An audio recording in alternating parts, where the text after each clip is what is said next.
Hi, welcome back to the channel. In today's video, I will share with you the things that YouTube gurus are usually teaching other people or their audience that I never followed at all. And you'll also learn why I didn't follow them. So if you're interested, then keep watching.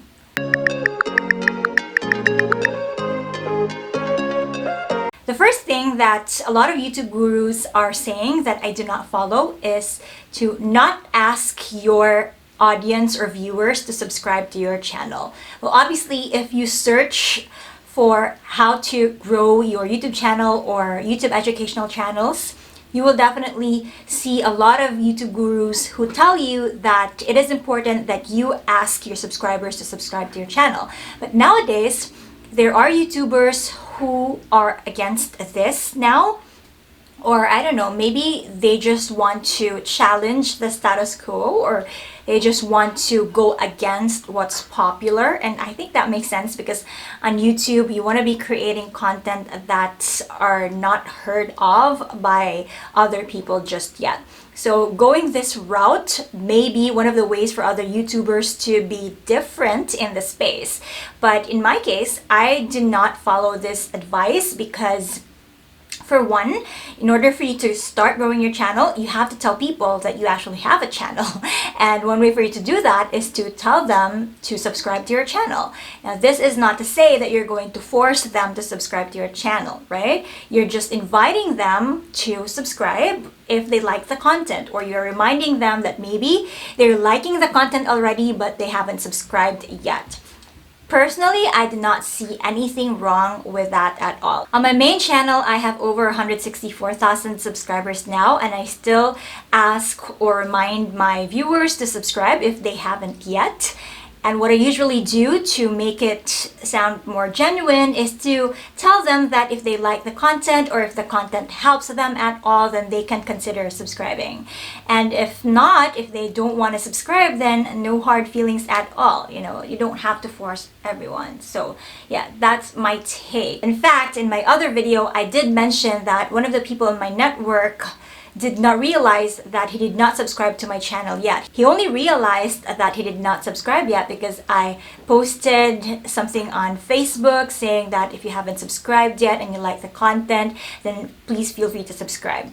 And then that's what he told me. He told me that he thought he already subscribed, but then upon seeing my message or my post on Facebook, he was reminded to subscribe. So maybe a lot of your viewers did not realize that they haven't subscribed yet. So the best way for you to convert them from non-subscribers to subscribers is to invite them to subscribe to your channel, apart from creating great or high quality content for them every single week or however frequent you're posting on your channel. The second advice that most YouTube gurus are telling people that I do not follow is to follow the trend and strive to be viral. Obviously, if you want to grow your channel, you would want to make it sustainable. You don't just want to strive for the next viral video, because you'll never really know when that viral video will happen. That is so exhausting to me personally. So what I do is I create evergreen content that will stay relevant for longer periods of time. I have 2-year-old videos that are still my highest viewed videos and are still earning money without me really touching them at all.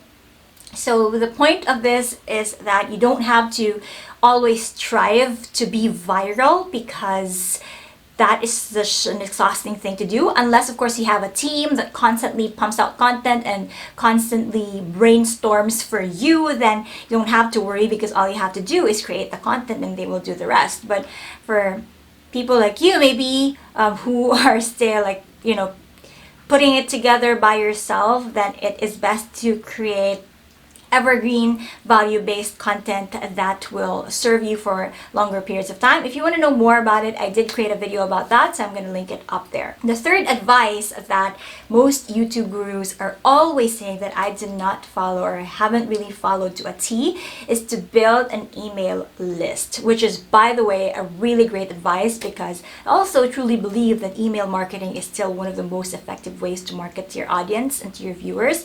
Only that it has not really worked that well for me yet. Most of my viewers are Filipino viewers, and I find that with my audience, they are not really that into email. They're more of, using social media.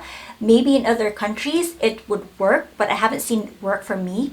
And obviously I haven't done all the things that are needed to be done to create a great, email marketing strategy. If you're an email marketing strategist watching this video, for sure you're saying, she's probably not doing it right. Well, maybe you're right. I'm probably not doing it right. But my point is that I haven't followed it because I haven't seen it work for me just yet. Maybe in the future, I will follow that. I do try to do that, especially on this channel wherein I offer a free ebook that you can download to launch and supercharge your educational YouTube channel in 90 days or less. So all you have to do is sign up for that. I have the link in the description below and you can check it out after this video. That might work for me for the better in the future. But I strongly suggest that if you have the ability to do that, like to nurture your audience through email sequencing or email marketing strategy, then go ahead and do so. I think it's one of the best strategies out there that have ever worked for a lot of content marketers. Then again, as I mentioned, it just didn't work out for me yet, or I just didn't have the time to fully immerse myself into that kind of marketing strategy. Okay, the next advice, I think this is the fourth one. The fourth advice that most YouTube gurus are saying that I'm not following is to host a giveaway to grow your subscriber base. This is very common and very frequently used by a lot of creators. But in my case, I do not really want to spend on something that does not have any value to my viewers. A lot of content creators are offering product giveaway or any giveaways that that are not really that valuable. It's not related to the niche of the channel or whatnot. And in my case, it's an educational channel, and although I can perhaps give away a grocery package or a Gcash load or anything like that, those are for sure would be of help to my audience. I feel that those are not aligned to what my channel is about. So I never really resorted to hosting giveaways just for growing my subscriber base. And that's because a lot of people would just subscribe to your channel because they want to win the giveaway. And who knows, if they, do not win the giveaway, they would just leave and either unsubscribe or unfollow you, or, they're not even remotely interested to your channel, but they're just there because of the giveaway. So for me, it's not really an effective way to grow your subscriber base. But if you want to know more how to effectively grow your subscriber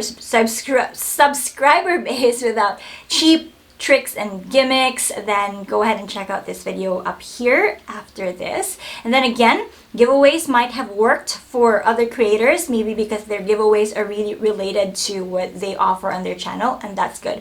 I do have some giveaways on my main channel, but I would always give away an educational resource, like a free ebook that they can download. The next advice that a lot of YouTube gurus are saying or are following or are implementing that I'm not doing is fame jacking. It is derived from hijacking, I should say.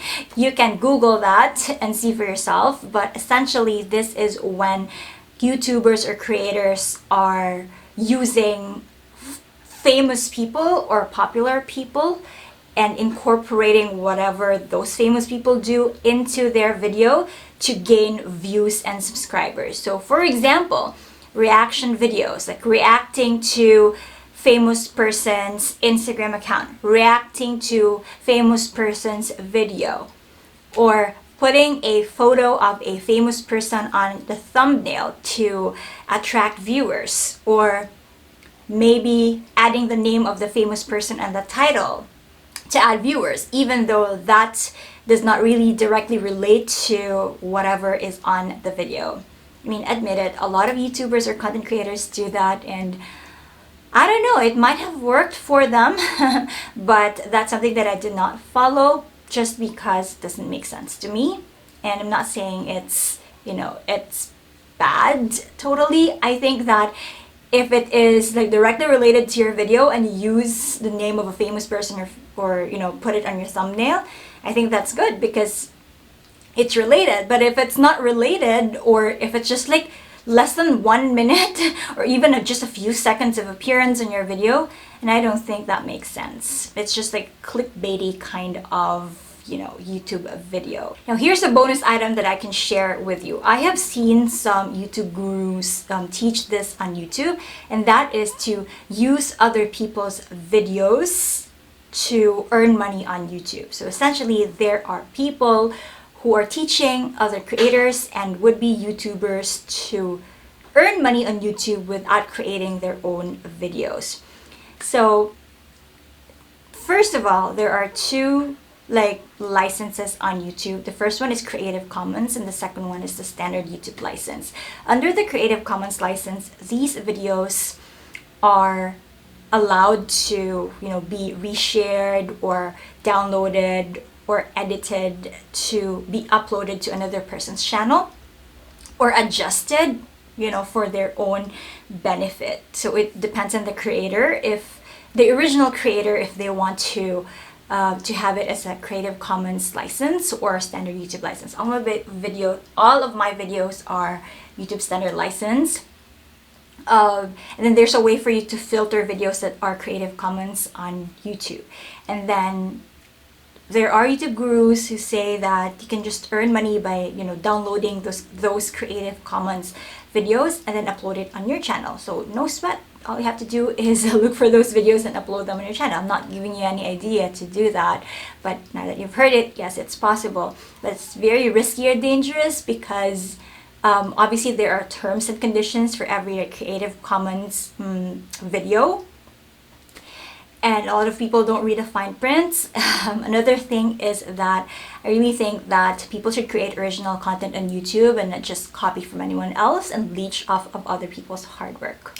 If you want to know more about that, I will link below the support article from Google itself about fair use and Creative Commons and standard YouTube license commons. Alrighty, so those are the top pieces of advice that most YouTubers are teaching other creators or viewers that I did not follow at all. It is ultimately your decision to follow those things or not. Depends on what makes sense to you. So I'll see you again on my next video. Make sure to comment below if you have any questions or recommendations, and like or subscribe to this channel. Share this to anyone who might benefit, and I'll see you on the next one. Take care and bye.